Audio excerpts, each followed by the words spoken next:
Hi guys, we're on site today looking at some bird effigies. This is a really neat one. It's a painted piece of stone. See the carving for the eye there and the beak on the right hand side. On the other way here on the other side, it is the common birdstone as you normally see in your museums, smooth birdstones. Looking closely into that eye, you will see the little pupil and carvings and things.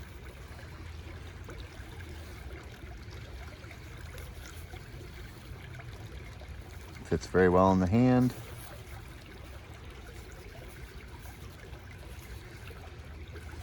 This is, the whole place is covered in these. This is another bird effigy that was just sitting here. This is a type of polymer. It's got a hole through it for the eye of the large headdress person there. You can see it is a soft, almost like chalk.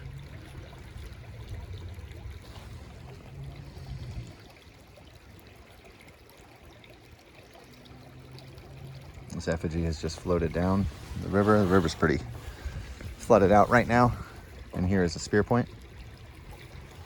Very large spearpoint. This will kind of give you an idea of the age of some of this stuff. See how it's got this little tab right here, half that into a stick, and I wouldn't mess with anybody with this thing. It's pretty heavy.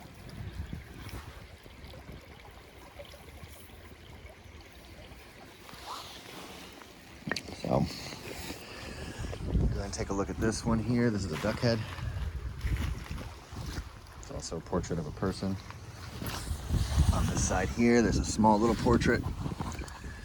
As you can see the carving for the eye, the nose, and the mouth. Just like a child's portrait there. Many other things as well on this.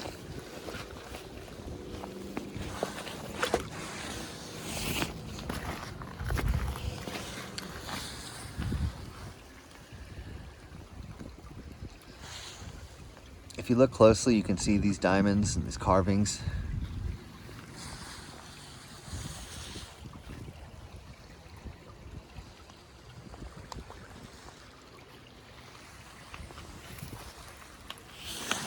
The heart-shaped birds.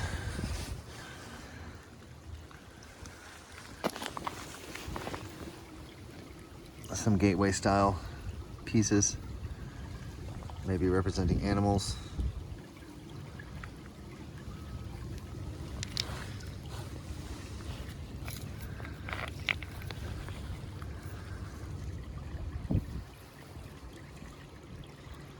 See the small little indentation for the lips and the nose.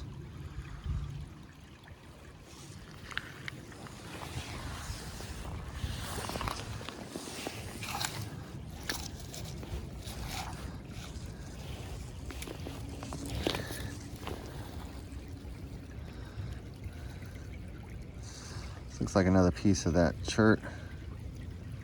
Something we usually don't have around here. This is probably an elephant trunk. Elephant head. Perhaps.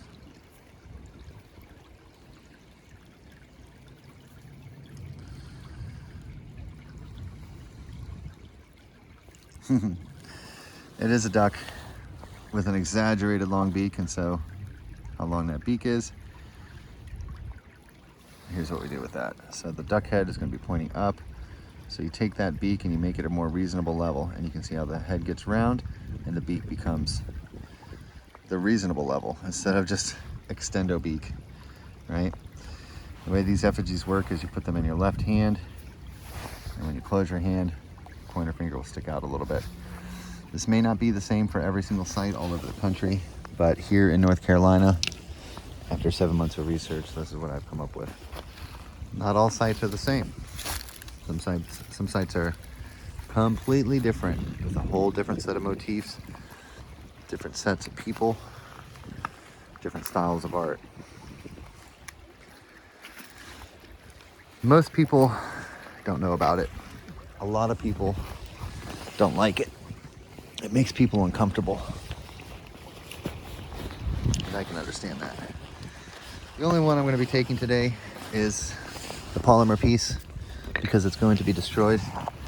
These other two artifacts I'm going to leave for the local landowners who are kind enough to let me come out here and collect from the site.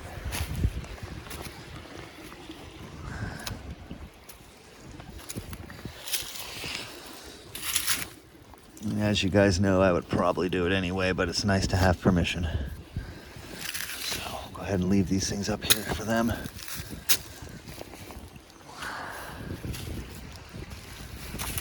Quite a collection of tools and different things up here. But as you can see, today wasn't a great day for looking into the river. There's just a little too much water to really get down in there. You know, the idea was to try to find some gateway pieces today, of course. This is where I found the really cool squirrel girl, the really small, colorful squirrel girl motif that I have.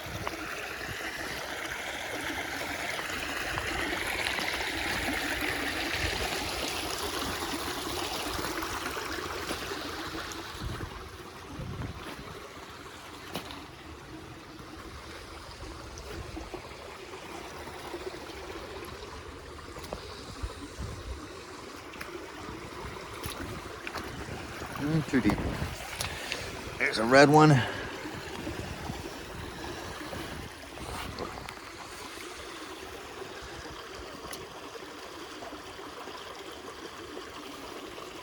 Oh, so you can see a ridge eye. Sorry for the focus there, but we can see the ridge eye there.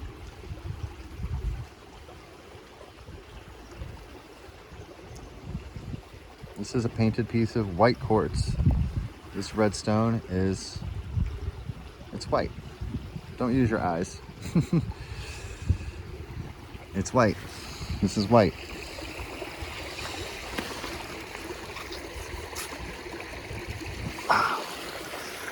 It's painted, so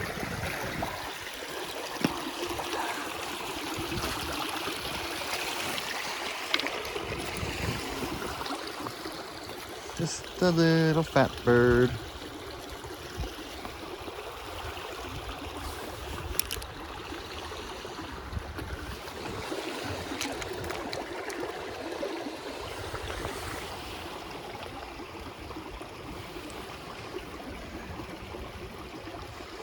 It's a black conglomerate, a black conglomerate. Look at that. Where you at, Mike Turo? Mike Turo rocks. Where you at?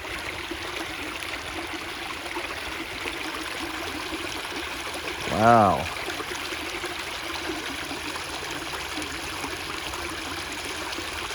Mike Turo rocks is the man.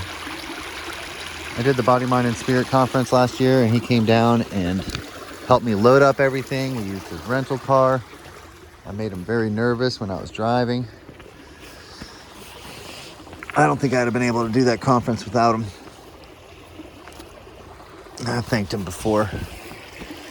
But if you guys haven't subscribed to Mike Turo, he doesn't bother you a lot with like a lot of crazy stuff. Puts out videos just every once in a while. So go give him a sub, guys. He's a really good friend. He's a good guy. He's a working man. Just like many of us are. Look at that clear on that one. Ooh. Pretty. There's a nice gateway in there just floating. I kind of want to look at, but what? What's stopping you, Don? Nothing stopping me. Let's do it. Focus.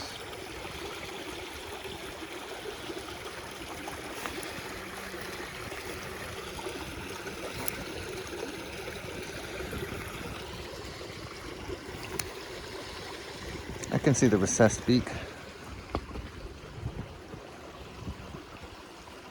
The X. See the X in the middle. X marks the spot.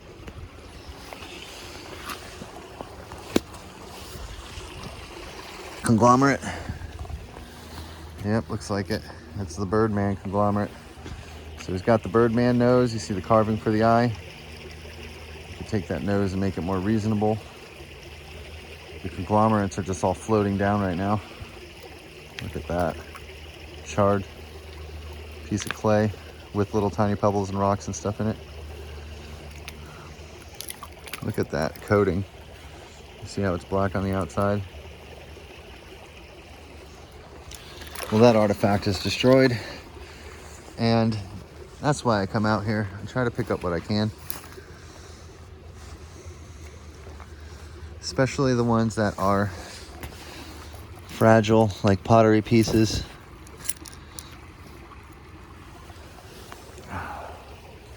So these green cherts, you know, rocks don't walk.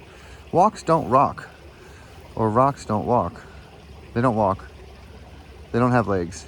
It's the heart-shaped bird. So in order to get this green shirt here, it had to have been brought by a human being. We don't have this stone in the Piedmont region of North Carolina. Just like the Arctic cherts. We don't have Arctic chert. What kind of bone is that, y'all?